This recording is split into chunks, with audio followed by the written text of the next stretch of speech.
की राजधानी दिल्ली में बीते 18 अक्टूबर को घटी एक ऐसी घटना, एक ऐसी विदेशी युवती का कत्ल जिसका खुलासा होने के बाद पूरी दिल्ली सहम गई और पूरे भारत के लोग हैं वो जिन्होंने इस घटना को सुना वो सकते में आ गए, हैरान रह गए। किस प्रकार एक विदेशी महिला को दोस्ती के नाम पर भारत बुलाकर, भारत घुमाने के नाम पर उसको बुला करके 7 दिन होटल में रखकर उसके बाद उसको जादू टोना दिखाने के नाम पर एक योजनाबद्ध तरीके से उसका कत्ल किया जाता है, उसका गला घोट दिया जाता है। फिर उसके बाद उसका शव कार के अंदर लगभग 1.5 से 2 दिन तक पड़ा रहता है। जब हल्की महक आती है तो आरोपी फिर टीवी पर खबर देखने के बाद कि कहीं कोई घटना का जिक्र नहीं है, लिहाजा फिर वहां घटना स्थल पहुंचता है, कार को स्टार्ट करता है और एक दूर एमसीडी इलाके में, दिल्ली एमसीडी स्कूल के पास पहुंचता है, कार रोकता है और वहां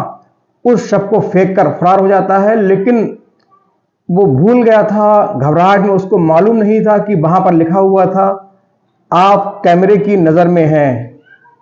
वो नहीं पढ़ पाया और वहीं फेंक कर चला गया। उसके बाद लोगों ने पुलिस को सूचना दी और फिर उसके बाद पुलिस ने तफ्तीश करके सूझबूझ कुशलता से कार्य इस जो केस है इसको खोल दिया, खुलासा कर दिया और 30 वर्षीय दिल्ली के जनकपुरी रहने वाले जनकपुरी निवासी गुरप्रीत को गिरफ्तार कर लिया। अब दरअसल ये पूरी घटना है ये अब से कई सालों पहले शुरू होती है। दिल्ली का रहने वाला गुरप्रीत, जिसका जो परिवार है एक महंगे पत्थर का कारोबार करता है, कीमती पत्थर का उसका काम होता है, संपन्न घर से है, एक बहन है, माता पिता है, खुशहाल संपन्न अमीर फैमिली से संबंध रखता था।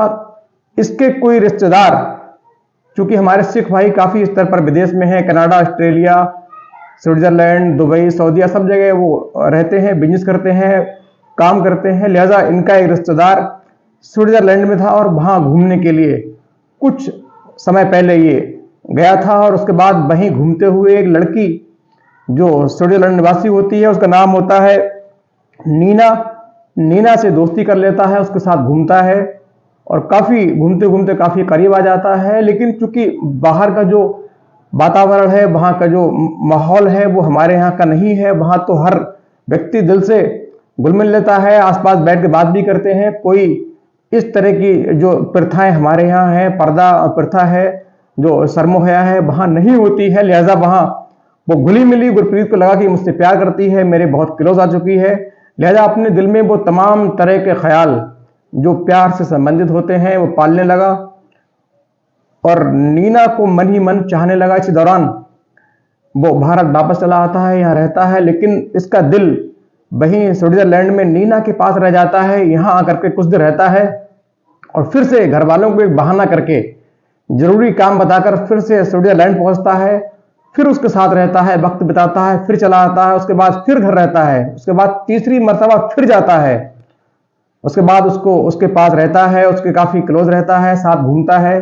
क्योंकि मैंने कहा वहां का माहौल ऐसा होता है, वहां का जो प्रथाएं हैं कुछ इस तरह की हैं। लेकिन जब एक बार इसने देखा कि नीना के साथ कोई और वहीं का लोकल नौजवान बड़े क्लोज तरीके से घूम रहा है, रह रहा है, हंस के बातें कर रहा है, तो इसको बहुत ठेस पहुंचती है। ठेस पहुंची, इसको लगा कि हो सकता है कि नीना की जिंदगी में मेरे लिए कोई जगह नहीं है, ये नीना किसी और से प्यार करती है। चूंकि ये नीना को मन ही मन पाने की चाहत रखने लगा था, नीना को पसंद करने लगा था, नीना को ये पाने के लिए सर्वस्व अर्पण करने को तैयार था, उसके लिए हर कुछ करने के लिए तैयार था। लिहाजा काफी दिन तक उसके साथ रहता है, घूमता है, उसके बाद दिल्ली वापस चला आता है।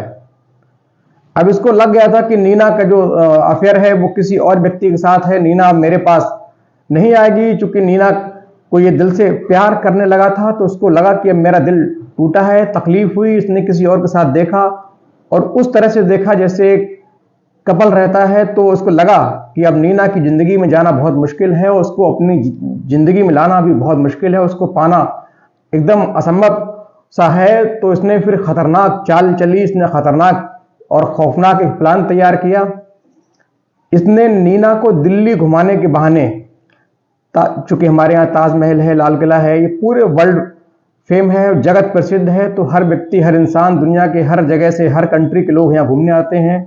खास तौर से हमारी जो संस्कृति है भारत की जो कल्चर है, ताजमहल है, लाल किला है, बहुत सारी चीज़ें हैं जहां घूमने के लिए विदेश से लोग लगातार यहाँ चले आते हैं। तो नीना को भी भारत घूमने की, चूंकि घुमक्कड़ प्रवृत्ति की थी, तो उसको भारत घूमने की जिज्ञासा हुई और फौरन गुरप्रीत के कहने पर भारत आ जाती है। गुरप्रीत सीधे उसको लेने दिल्ली के इंदिरा गांधी इंटरनेशनल एयरपोर्ट पहुंचता है, वहां उसको रिसीव करता है।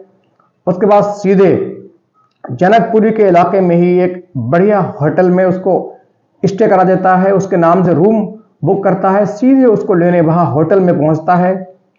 उसके बाद दिन भर घुमाता है, बातें करता है, शाम को घर आ जाता है, सुबह फिर पहुंचता है, दिन भर उसको दिल्ली घुमाता है, आसपास के इलाके घुमाता है, फिर घर चला आता है। इस तरीके से ये लगभग 3-4 दिन गुजर चुके थे। उसके बाद एक दिन गुरप्रीत अपने साथ प्लान के मुताबिक बैग में रस्सी चैन लेकर होटल पहुंचता है, दोनों साथ में खाना खाते हैं। उसके बाद ये नीना को पहले अपने भारत के काला जादू, टोना आदि के बारे में बताता है, क्योंकि हमारे यहाँ काला जादू बहुत होता है, विदेशों में इस तरह की परंपराएं, मान्यताएं नहीं है, वो लोग काला जादू में विश्वास नहीं करते हैं। लेकिन उन लोगों ने सुना होता है कि भारत में काला जादू भी होता है, तो काला जादू दिखाने के नाम पर उसको चैन से उसके पहले हाथ बांधता है, उसको बताता है कि मैं तुमको भारत का काला जादू दिखाऊंगा, हमारे यहाँ जादू बहुत होते हैं, हमें ये गायब कर दूंगा, वो गायब कर दूंगा, आपके हाथ से मोबाइल गायब कर दूंगा। तो नीना को एक जिज्ञासा होती है, उत्सुकता होती है, फिर वो जादू देखने के लिए तैयार होती है। लेकिन गुरप्रीत कहता है उसके लिए एक शर्त है। नीना बोलती है क्या शर्त है, बताता है उसके लिए आपको पहले अपने आंखों पर पट्टी, हाथ और पैर बांधने पड़ेंगे, उसके बाद ही जादू काम करता है। लिहाजा नीना एक सीधी सादी अंग्रेज लड़की उसकी बातों में आ जाती है। जादू टोना देखने की ख्वाहिश में वो अपने हाथ पैर बंधवा लेती है, आंखों पे पट्टी बंधवा लेती है, फिर ये छोटा मोटा जादू दिखाता है, बड़ी खुश होती है, उससे प्रभावित होती है और उसके बाद जादू खत्म हो जाता है। फिर ये बातचीत करके गप मार के अपने घर चला जाता है। क्योंकि ये जो आज का जो ट्रायल था, ये सिर्फ एक मर्डर का ट्रायल था, ये उसकी हत्या करने के लिए, कत्ल करने के लिए, ये जानने के लिए, चेक करने के लिए कि नीना ऐसा करने के लिए तैयार होगी या नहीं, वो सब उसके लिए प्लानिंग के तहत गुरप्रीत ये सब नाटक वाला, जादू वाला नाटक कर रहा था, खेल खेल रहा था। उसके बाद अपने घर चला जाता है, फिर उसको अगले दिन घुमाता है, फिर शाम को छोड़ता है, काफी देर तक उससे बातें करता है, दोनों बातें करते हैं, गप्पे लड़ाते हैं, साथ में खाना खाते हैं, दिल्ली घूमते हैं, भारत के बारे में चर्चा होती है। इस तरीके से लगभग 7 दिन बीत चुके। अब 7 दिन के बाद एक दिन गुरप्रीत घर से उठता है और तय प्लान के मुताबिक अपने बैग में फिर वही जादू टोने वाला प्लान अपने दिमाग में संजोकर बैग में चैन रस्सी रखकर सीधा उसके होटल पहुंचता है, नीना को लेता है और दिन भर अपनी सेंट्रो, एक सफेद रंग की सेंट्रो कार जो उसने खास तौर पर नीना को घुमाने के लिए खरीदी थी, क्योंकि उसके पास नई गाड़ियां भी थीं, लेकिन उसने जानबूझकर प्लानिंग के तहत एक किसी और की आईडी से सफेद रंग की सेंट्रो गाड़ी खरीदकर उससे घुमाया। घुमाते घुमाते एक सुनसान इलाके में पहुंचा।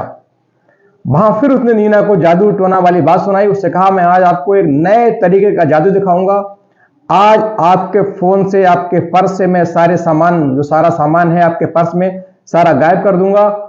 उसके बाद जब आंख खोलोगी तो सारा सामान गायब मिलेगा, फिर पट्टी बांधूंगा, फिर आंख खोलोगी तो आपका सामान सारा वापस ला दूंगा। क्योंकि नीना एक बार जादू देख चुकी थी और गुरप्रीत को भी पूरा ये भरोसा था कि ये एक बार मुझ पर ट्रस्ट कर चुकी है, हाथ पैर बधा चुकी है, लिहाजा आज मना नहीं करेगी। नीना भी पूरी तरह से श्योर थी कि एक बार जादू मैं देख चुकी हूं, हाथ पैर बांधने के बाद फिर से आराम से, बड़ी आसानी से अपने हाथ पर खुद बनवाने लगी, तैयार हो गई। और गुरप्रीत ने उसके हाथों को मजबूती से बांधा, पैरों को मजबूती से बांधा, फिर आंखों पे पट्टी बांधी। उसके बाद नीना जादू देखने की बात कहती है, जादू दिखाने की बात कहती है। गुरप्रीत कहता है रुको, ठहरो 1 मिनट, मैं तुमको जादू दिखा रहा हूं, मैं कुछ मंत्र पढ़ रहा हूं। उसके बाद सीधे सुनसान, चुकी वो जगह सुनसान थी, गुरप्रीत की जो सेंट्रो, वाइट रंग की सेंट्रो कार थी दिल्ली नंबर की, उसके जो शीशे थे वो भी उसने ब्लैक शीट लगाकर काले कर रखे थे। लिहाजा दूर से, चूंकि सुनसान इलाका था और शीशे काले थे, तो किसी की नजर उस पर पड़ नहीं रही थी। उसने बड़े आराम से उसका गला घोटना शुरू किया। नीना शुरू में थोड़ा चिल्लाई, हड़बड़ाई, लेकिन मजबूती से, चूंकि उसके हाथ पैर पहले ही एक प्लानिंग के तहत बांध दिए गए थे, हाथ बंधे हुए थे, पैर बंधे थे, वो फड़फड़ाई, आंखों में पट्टी बंधी थी, लिहाजा बहुत ज्यादा विरोध नहीं कर पाई और कुछ ही सेकंड के बाद ठंडी पड़ने लगी। गुरप्रीत ने पूरी ताकत से उसका गला घोट दिया। अब नीना ठंडी पड़ने लगी और चंद ही सेकंडों में उसके हाथ पैर ठंडे हो गए और कुछ वक्त के बाद नीना के प्राण निकल चुके थे, वो मर चुकी थी। नीना का कत्ल हो चुका था, नीना का मर्डर हो चुका था। गुरप्रीत अपनी चाल में कामयाब हो चुका था, लेकिन मर्डर होने के बाद गुरप्रीत का जो भूत था, जो उसके अंदर उसको पाने का भूत था, एक जो कत्ल करने का खुमार था, नशा था, वो खत्म हो चुका था। उसको अब डर हुआ कि इस बॉडी को ठिकाने कैसे लगाए, कहीं किसी ने देख लिया तो पुलिस के हत्या चढ़ जाए, जिससे जेल हो। लिहाजा काफी देर तक वो बैठा वहां सोचता रहा, प्लानिंग करता रहा। उसके बाद कुछ सोच करके उसने गाड़ी को वहीं लॉक किया और सीधे अपने घर पहुंचता है, जो कि कुछ दूरी पर ही उसका घर था। घर पहुंचा, वहां नहा करके सीधे खाना खा के सो जाता है। और पता नहीं रात में उसको नींद आई या नहीं, लेकिन सोने के लिए चला जाता है। सुबह जब उठता है तो 10-11 बजे के आसपास सारे टीवी चैनल खोलता है, देखता है कहीं कोई खबर तो नहीं चल रही कि विदेशी महिला का दिल्ली में कत्ल, इस तरीके की कोई खबर मीडिया द्वारा चल रही हो, ब्रेकिंग न्यूज बनी हो। लेकिन उसने पाया कि कहीं किसी भी चैनल पर कोई खबर इस तरीके की नहीं चल रही है। लिहाजा वो शांत हुआ, उसने न्यूज़पेपर उठाया, उसको पढ़ा। हो सकता हो कहीं न्यूज़पेपर में कोई अज्ञात शख्स की खबर निकली हो, लेकिन उसमें भी कहीं इस प्रकार की खबर नहीं थी। लिहाजा फौरन उठता है, सीधे घटनास्थल पहुंचता है और वहां पहुंचने के बाद चाबी चुप्पी साथ लेकर आया था। काफी देर तक इधर उधर देखता है। उसने देखा कि सबसे हल्की हल्की महक स्मेल आने लगी थी।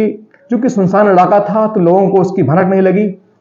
अब उसने सोचा कि चूंकि यदि उसको सबको यहां से नहीं हटाया गया तो महक ज्यादा बढ़ेगी, स्मेल आएगी, लोगों को गंध आएगी, पुलिस आएगी, पुलिस को फोन होगा, पुलिस गाड़ी के आधार पर जांच करेगी, कहने की उस तक पुलिस पहुंच सकती है और वो जेल जा सकता है। ये सोचते हुए उसने फौरन गाड़ी स्टार्ट की और सीधे पहुंचता है एमसीडी स्कूल के पास। दिल्ली की जो एमसीडी स्कूल है वहां पहुंचता है। वहां एक चूंकि एक कॉलोनी है, डेवलप वहां बस्ती है, वहां रहता है, वहां पहुंच जाता है और सुबह सुबह के वक्त वहां पहुंचता है। उसके बाद वहां जो बॉडी है उसको कार से थोड़ा खींचकर उसको धक्का मार करके नीचे फेंक देता है।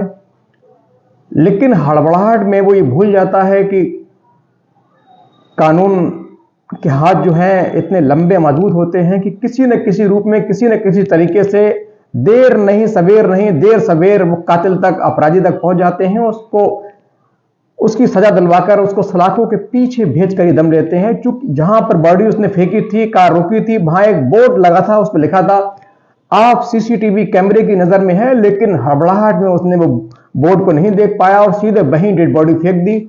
फेंक कर सीधे कार लेकर वहां से फरार हो जाता है। कुछ देर के बाद वहां एक दूधिया पहुंचता है दूध देने के लिए। वो देखता है कि मैं इससे पहले कुछ मिनट पहले निकला था तो ये बॉडी यहाँ पे जो जो जो सामान पड़ा हुआ है, जो काली पॉलीथीन में, क्योंकि उसने बॉडी पे पॉलीथीन लगाकर उसको पैक कर दिया था, टेप से चिपका दिया था। तो जो दूधिया है वो आकार देख के अंदाज लगाता है, उसको क्षण मात्र का समय नहीं लगता है कि ये जो पॉलीथीन के अंदर कोई चीज है, दरअसल ये कोई बॉडी हो सकती है। चूंकि आकार पूरा बॉडी का था, हाव भाव पूरे बॉडी के थे। फौरन वो दूधिया आसपास के घरों में सूचित करता है। महिलाएं कुछ बाहर निकल के आती हैं, देखती हैं, उनको सोचने में सेकंड भी नहीं लगता कि ये एक इंसानी लाश लग रही है। चूंकि उसके आकार, हाथ के आकार, सिर के आकार, पैर के आकार, जो बॉडी स्ट्रक्चर था उसके मुताबिक एक इंसान की लाश थी। लिहाजा फौरन पुलिस को सूचना दी गई। पुलिस फौरन घटनास्थल पहुंचती है, फॉरेंसिक टीम पहुंचती है, सारी टीम पहुंचती है, एसपी पहुंचते हैं, डीएसपी पहुंचते हैं। वो कॉलोनी का मुआयना करते हैं, देखते हैं कॉलोनी तो आगे रोड जो है बंद है। फिर वो आसपास देखते हैं, नजर घुमाते हैं, तभी एक पुलिस की सिपाही की नजर उस बोर्ड पर पड़ती है। उस पर लिखा हुआ था ये आप कैमरे की नजर में है। वो फौरन अपने उच्च अधिकारियों को अवगत कराता है। उच्च अधिकारी फौरन उसकी डिटेल निकालते हैं, सीसीटीवी फुटेज निकालते हैं। उसमें सेंट्रो वाइट कलर की कार, उसका नंबर जो कैद हुआ था वो दिखता है। पुलिस जो अधिकारी है वो मोहल्ले के लोगों को दिखाते हैं कि ये कार किसी आपके मोहल्ले वाली की तो नहीं।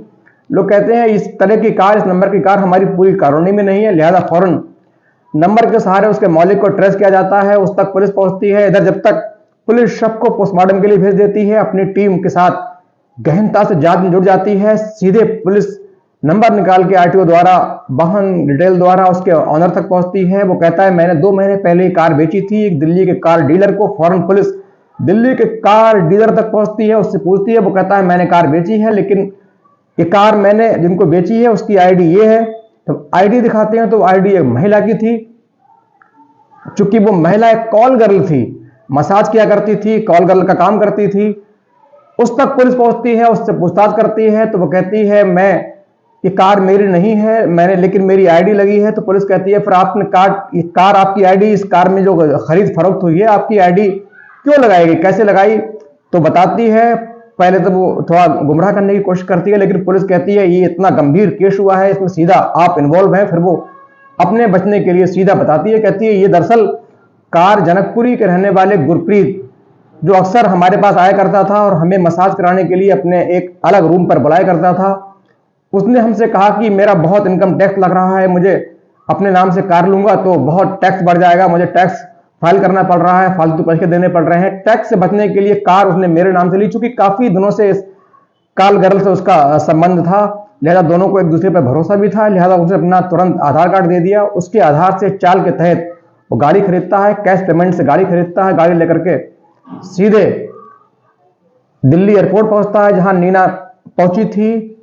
स्विट्जरलैंड से चलकर फिर उसको घुमाता है, फिर तमाम वारदात जो मैंने आपको बताई पुलिस को बताता है। उसके बाद पुलिस उसके घर छापा मारती है, छापेमारी में उसके घर से लगभग 2 करोड़ के आसपास कैश मिलता है, नकद पैसे मिलते हैं 2 करोड़ के आसपास। अब जो हमारी टीमें हैं, पुलिस की टीमें हैं, क्राइम ब्रांच की टीमें हैं, वो सारी टीमें, आयकर विभाग की टीमें हैं, वहां पहुंच रही हैं। कहीं ये तो नहीं इसका कनेक्शन कहीं नंबर 2 के काम से भी हो, चूंकि इतना कैश मिलना भी एक अपने आप में शक पैदा करता है। लिहाजा पुलिस और आयकर विभाग की टीमें तमाम एंगल से पूरी घटना की